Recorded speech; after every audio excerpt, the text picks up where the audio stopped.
নমস্কার বন্ধুরা, দীপাস কিচেনে আপনাদের সবাইকে স্বাগত। আজকে আমি ছানার পায়েস নিয়ে এসেছি। এর দুধ কাটিয়ে আমি ছানা বানিয়ে রেখেছি। অফ ক্যামেরায় বানিয়েছি, আপনাদের দেখানো হয়নি। তো ছানা তো সবাই কাটাতে পারে, তার জন্য আর আমি ওটা করিনি। তো এবার আমি ছানার পায়েসটা বানাতে যাব। আমি কনডেন্স মিল্ক নিয়ে নিয়েছি। এটা পায়েসে লাগবে, আমার পুরোটা লাগবে না, অল্প লাগবে আমার। যেহেতু আমার জিনিসটা অল্প, সে কারণে অল্পই লাগবে। কড়াতে আমি হাফ লিটার দুধ গরম করতে দেবো।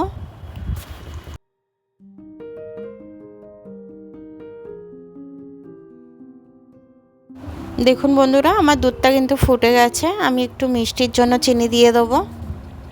ছোট কাপের 1 কাপ মতো চিনি দেব। কনডেন্স মিল্কটা আমি দিয়ে দিচ্ছি।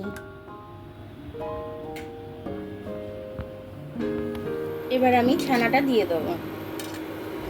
ছানাটা আমি 1 লিটার দুধে ছানাটা কাটিয়েছি, আর 500 দুধে আমি ছানার পায়েসটা করেছি। দেখুন আমার ছানার পায়েসটা ফুটছে, এবারে হয়েই এসছে। আমি এবার একটু এলাচ গুঁড়ো দিয়ে দেবো এর মধ্যে। 1 চিমটের থেকেও একটু কম নুন দেবো আমি।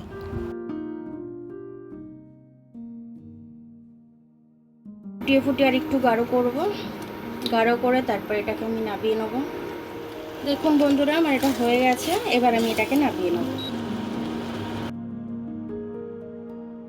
এবার আমি কাজু বাদাম ছড়িয়ে দিচ্ছি এর মধ্যে। আনমোল বাদাম দিয়ে দিচ্ছি, কিশমিশ দিয়ে দিচ্ছি।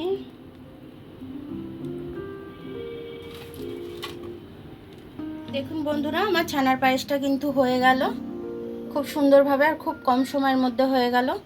আপনারাও এরকম কম সময়ের মধ্যে করে বাচ্চাদেরকে দেবেন এবং নিজেরাও খাবেন।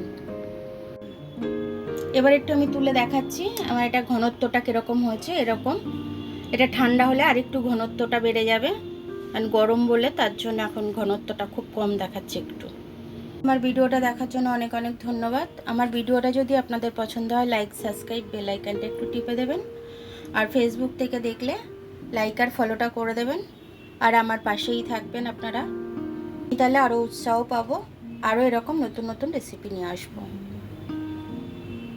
আবার কাল দেখা হবে নতুন রেসিপির সাথে।